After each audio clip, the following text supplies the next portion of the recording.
jadikan ini sebagai momentum untuk membentuk keluarga. Atas nama panitia launching buku, harap di depan meja ini diisi agar acaranya nanti cukup hidup gitu ya. Perwakilannya bisa duduk di depan saya karena saya akan menanyakan beberapa hal gitu. Silakan. Para pejuang yang pernah berceceran darah dalam merebut kemerdekaan ini bentuknya itu mengheningkan.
Dilaunchingkannya buku Pejuang Bekasi di era Perang Revolusi. Hadirin tahu nih semua nih, ini yang melatar belakangi penulisan ini, motivasinya menulis ini, kapan, waktunya berapa lama menulis ini, dan sebenarnya spirit apa sih yang mau diangkat dalam buku ini gitu kan. Coba bisa diterangkan kepada hadirin yang sudah hadir di Gedung Juang ini. Terima kasih sebelumnya. Assalamualaikum warahmatullahi wabarakatuh. Tersanjung, sangat-sangat tersanjung hadirnya acara ini. Sebenarnya beberapa kawan yang mengatakan ini buku sayang banget kalau nggak ada acara peluncuran bukunya. Ya, saya mah cuma kepikiran bikin buku udah selesai gitu kan. Ternyata ada beberapa pihak yang sangat mengapresiasi dan mendorong saya untuk mengadakan acara peluncuran buku. Nah, karena bukunya ini tentang para pejuang, akhirnya kami dan beberapa teman berinisiatif mengadakan acaranya di Gedung Juang. Karena antara judul buku dengan lokasi sangat memiliki kesesuaian. Sementara seri pertama 6 dulu, seri kedua entah siapa lagi. Pertanyaan dari Bang Enjon tadi, kalau yang bisa saya jawab, latar belakangnya kenapa saya membuat buku ini. Pertama, Bekasi adalah kota patriot, ya. Bekasi adalah kota patriot, kota pejuang, kotanya para pejuang. Tempat di mana pertempuran dahsyat itu terjadi saat mempertahankan kemerdekaan. Makanya Komnosan itu ketika selesai perang kemerdekaan tahun 55 itu ada partai namanya Partai IPKI. IPKI itu ikatan apa tuh? Ikatan Pendukung Kemerdekaan Indonesia. Ini adalah partai yang didirikan dan pengurusnya adalah para veteran, para pentolan veteran dan para tentara aktif. Pendirinya Abdul Haris Nasution. Jadi IPKI ini rata-rata petinggi-petinggi pentolan perang.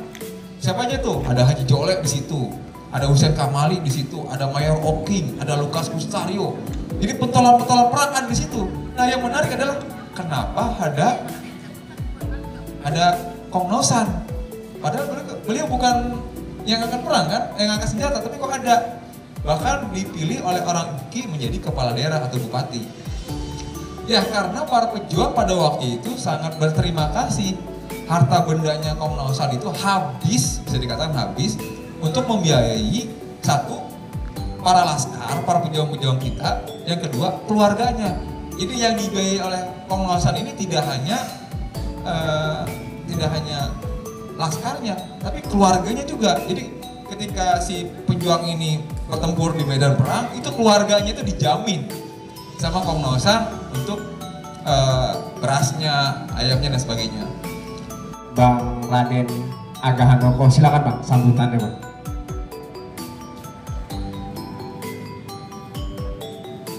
Assalamualaikum warahmatullahi wabarakatuh. Selamat sore. Mengenai buku sejarah ini, sebenarnya saya juga berharap sudah lama gitu, berharap ada buku-buku tentang figur pejuang di Bekasi gitu, karena selama ini masyarakat, apalagi pelajar, anak sekolah itu kurang begitu mengenal gitu dengan sejarahnya sendiri. Ketika dia hafal pahlawan-pahlawan dari Bali, dari Aceh, dari Sumatera dan segala macam, tapi di lingkungan terdekat mereka itu kurang paham gitu. Jadi ketika ditanya taunya ya Kiai Nur Ali lagi. Sedangkan yang berjuang itu kan bukan satu figur, bukan satu sosok, kan nggak mungkin lah jadi seorang Rembo gitu di perangan di Bekasi, kan tidaklah mungkin gitu.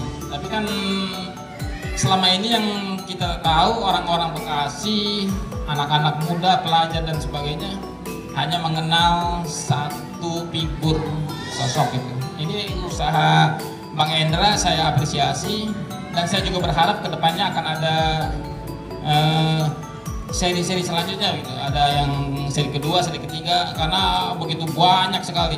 Di sini juga kan belum masuk misalnya Mayor Okin, itu belum ada, terus Camat Nata, terus banyak lagi di Cibaru. Tinggal di rumah dinas, satu kecamatan tinggal rumah dinas, 20 tahun jadi camat. Setelah pensiun mau pulang bingung, nah, rumah saya di mana ini gitu. Karena dia tinggal rumah dinas, pas mau pulang bingung, gua mau pulang kemana ini. Akhirnya dia pulang balik ke rumah mertua. Sebelum ke rumah mertua, kita ini yang balik ke menempati satu rumah itu milik rumah bekas peninggalan Belanda gitu, rumah milik pemerintah lah. Dan dia tinggalkan rumah itu. Ketika orang lain yang di sekitar dia pada tinggal di situ, sampai sekarang itu dimiliki. Bapak saya itu nggak mau, dia sudah tinggal di situ karena dia merasa ini milik negara dan ngotot. Dia kekeh nggak mau meninggalkan rumah itu karena itu milik negara. Itu yang jadi pelajaran buat saya. Orang tua saya itu sangat berhati-hati dan sangat anti lah, hampir dibilang anti itu. Ketika berurusan dengan hak milik negara, hak milik rakyat, dia itu sangat nggak mau ujungnya. Nah itu pulang rumah kagak ada, akhirnya pulang ke rumah mertua, dan nyampe akhir hayat, nyampe meninggal nggak punya rumah. Terima kasih. Assalamualaikum warahmatullahi wabarakatuh. Alhamdulillah hari ini kita bisa berkumpul dalam suasana yang alhamdulillah sejuk nih. Semoga Yang Maha Kuasa memberikan kesehatan, kesejahteraan buat kita semua. Kalau saya sebenarnya kan cucu, karena almarhum ayah saya tuh anak pertama dari Pak Arnaen. Kebetulan saya sendiri anak cucu lelaki paling tua, karena di atas saya ada kakak saya perempuan. Jadi kalau untuk hal-hal yang mengenai keluarga, mungkin saya bisa mewakili. Dan dari struktur keluarga Pak Arnaen sebenarnya masih ada anak beliau yang masih hidup, yaitu anak bungsu namanya Pak Saripudin Arnaen. Kebetulan sekarang beliau berhalangan karena sedang kurang sehat. Ya mudah-mudahan beliau cepat diberikan kesembuhan. Saya mengenal Pak Arnaen itu lebih banyak dari cerita bapak saya. Jadi dari hal-hal yang sederhana. Jadi beliau dulu waktu zaman kecil itu kalau kemana-mana katanya dulu bapak tuh pernah ke gedung itu tuh katanya. Ngapain lah? Kalau misalnya ada rapat apa kadang-kadang diajak gitu kan. Ke gedung itu tuh apa yang sekarang jadi dulu Kodim Jatinegara tuh kantor Kong di situ tuh. Dikasih tahu tuh itu kantor Kong situ Bu. Dulu dikerja di Kodim dan tidak banyak mengenal gitu siapa-siapa pejuangnya gitu. Nah, baru kali ini sebenarnya ada buku semacam ini. Ya. Dan di sekolah pun saya lihat sekolah-sekolah tidak ada pelajaran tentang pejuang Bekasi, sangat disayangkan. Nah, harapan kita sebenarnya makin banyak lagi nanti pejuang-pejuang yang dimunculkan, dan tidak hanya itu. Kalau ini udah tersebar, ya saya sih berharap minimal nama jalan itu udah berkembang, ya kan. Misalkan kayak di daerah Mustika di daerah Bantar Gebang tuh namanya ada Haji Jole, ada jalan. Itu juga banyak yang nggak tahu Haji Jole itu siapa, ya kan. Mungkin kalau yang sudah tahu kan biasa tuh nama jalan ada Haji Marduki, Haji Aja. Biasa tuh nama yang punya tanah. Enggak, nama yang punya tanah. Jadi yang punya tanah Sukabreng, Haji Sayan, ya kan, Haji Sanin. Jalan tuh perapatannya. Iya, borosnya. Lah emang apa dinamain Haji Sayin? Lah dia nggak punya tanah. Gitu. Iya, perapatannya ini apa nih rumahnya jangan soal aja. Iya.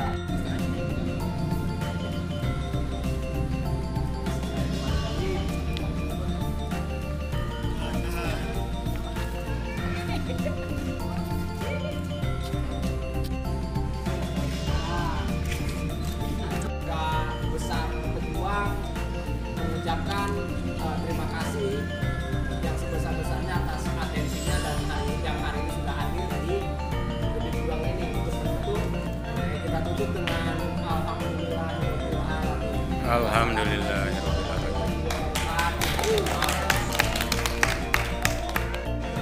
Alasannya dibuat buku ini karena ini saya referensi tentang para tokoh-tokoh pejuang Bekasi. Dan seperti kita ketahui bahwa Bekasi itu kota patriot, kota pejuang, tapi untuk mencari referensi para pejuang sangat-sangat susah. Termasuk ketika saya dalam melakukan penelitian pun memang banyak kendala. Data-data dan sebagainya. Bayar aja di sini. Bayar. Oh, bayar Din. Kata pahlawan Bekasi. Kalau gak boleh begitu Bang, udah kenal tua. Iya, gue udah nanya. Bisa aja. ini ada pejabat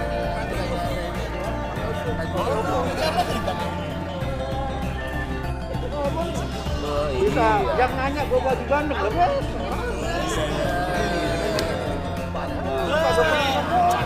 agak ngerti inter